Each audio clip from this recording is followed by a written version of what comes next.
एक शख्स के 3 बेटे थे। जब वो फोत हुआ तो तीनों ने घर में मौजूद अशिया आपस में तकसीम कर लें। बड़े बेटे ने कहा, क्योंकि मैं तुम दोनों से बड़ा हूं इसलिए आटा पैसने की चुक्की में लूंगा। मंझला भाई बोला, और मैं आज के बाद इस झोंपड़ी का मालिक हूं। सबसे छोटे भाई उम्र को दोनों भाइयों ने कहा, अब घर में सिवाय इस बलि के और कुछ नहीं, इसलिए तुम ये बलि ले लो। उमर बलि ले कर घर से निकल आया। वो एक दरख्त के नीचे उदास बैठा सोच रहा था कि इस मुश्किल वक्त में क्या करे। बैठे बैठे उमर ने बेख्याली में बलि को मुखातब करके पूछा, बेईमानो, अब हम दोनों का क्या बनेगा? बलि ने जवाब दिया, मेरे आका, आप बिल्कुल परेशान ना हूं। जैसे मैं आपको कहूं आप उस पर अमल करते जाएं, फिर देखना आप अपने दोनों भाइयों से अमीर हो जाएंगे। बलि को बोलते देखकर उमर बहुत हैरान हुआ। उसने बलि से पूछा, मुझे क्या करना चाहिए? बलि ने कहा, आप मुझे एक जोड़ा कपड़ों का और एक जोड़ा अच्छे से जूतों का खरीद दें और बाकी काम मुझ पर छोड़ दें। उमर ने बल्ली को कपड़े और जूते खरीद कर दे दिए। बल्ली ने कपड़े और जूते पहने और जंगल में से एक मोटा ताजा खरगोश पकड़कर बादशाह के महल की तरफ चल पड़ी।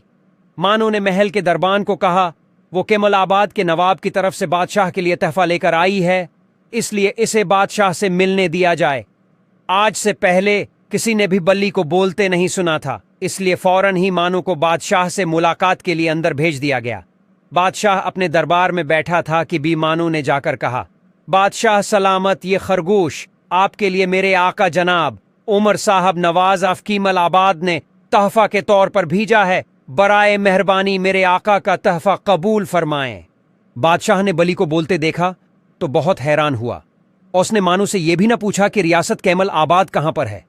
खरगोश लेकर बादशाह ने कहा, तुम अपने आका नवाब आफ कैमल आबाद का मेरी तरफ से शुक्रिया अदा कर देना और उनको मेरा सलाम कहना। बल्ली ने कहा, जी अच्छा हुजूर, और वहां से वापस आ गई। चंद रोज बाद बली ने 2 मोटे मोटे तेतर पकड़े और उन्हें लेकर फिर बादशाह के दरबार में चली गई। वहां जाकर पहले की तरह मानू ने तेतर बादशाह की खदमत में पेश करते हुए बताया कि यह नवाब आफ कैमल आबाद की तरफ से बादशाह के लिए तहफा है। कुछ दिन बाद मानू बादशाह के दरबार तहफा लेकर गई तो उसने सुना कि बादशाह अपनी बेटी के साथ दरिया के किनारे सैर के लिए जाने वाला है। वह जल्दी जल्दी वापस आई और उम्र को कहने लगी, आका, आज आप मेरे साथ दरिया पर चलें और वहां दरिया में नहाएं। उम्र ने पूछा, उसकी क्या जरूरत है? मानू ने कहा, आप कोई सवाल न करें, जैसा मैं कहती हूं वैसे ही करते जाएं। उम्र दरिया में नहाने लगा तो मानू ने उसके कपड़े उठाकर छुपा दिए। कुछ देर बाद बादशाह की सवारी उधर आई तो मानू ने शूर मचा दिया कि उसके आका के कपड़े कोई चोरी करके ले गया है। बली की आवाज सुनकर बादशाह ने शाही सवारी रोकने का हुक्म दिया। बली को बुला लिया। बली ने बादशाह से कहा, जनाब, मेरे आका दरिया में नहा रहे हैं और कोई उनके कपड़े उठाकर ले गया है।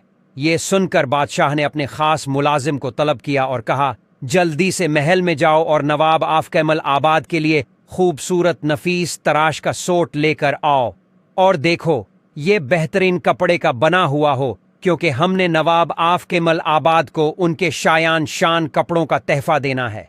मुलाजिम कपड़े लेकर वापस आया तो उम्र को कपड़े पहनने के लिए दिए गए। उम्र ने दरिया से निकलकर कपड़े पहने। अब बली ने बादशाह से उम्र का तारुफ करवाया।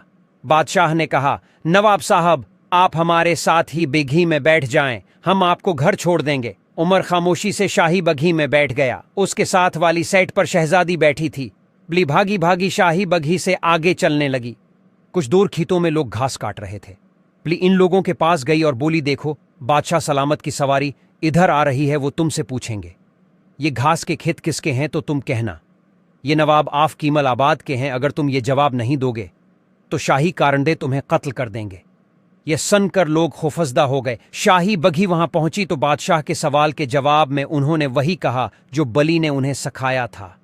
कुछ दूर और आगे जाकर खेतों में लोग गंदम काट रहे थे। बली ने उन्हें भी जाकर यही कहा कि बादशाह सलामत पूछेंगे ये खेत किसके हैं तो उन्हें जवाब दिया जाए कि ये गंदम के खेत नवाब आफ कीमल आबाद की मलकीत हैं, दूसरी सूरत में उन्हें कत्ल कर दिया जाएगा।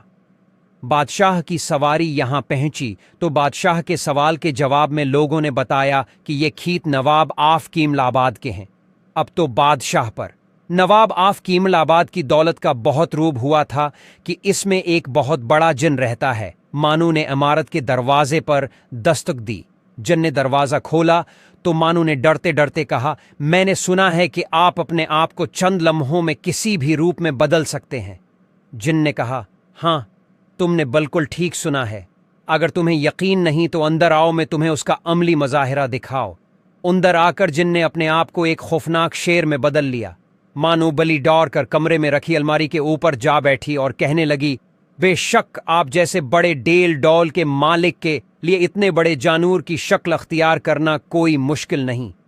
तो जब है कि आप अपने आप को किसी छोटे से जानूर की तरह बनाएं, मिसलन चूहा वगैरह।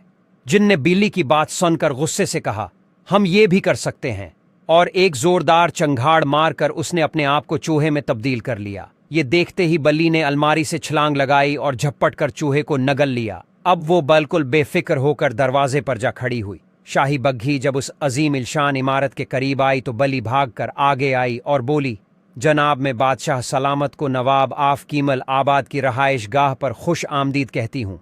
इतनी बड़ी इमारत देखकर बादशाह के दिल में उमर की इज्जत मजीद बढ़ गई। अब बादशाह ने उमर से पूछा, क्या मैं आपके घर को अंदर से भी देख सकता हूँ? उमर बेचारा, जो तमाम वाक़यात से बेखबर था, सिर्फ गर्दन हला कर रह गया।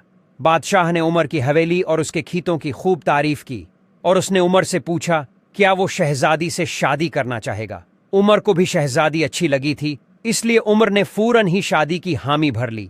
कुछ दिन बाद शहजादी और उमर की शादी हो गई और दोनों हंसी खुशी रहने लगे।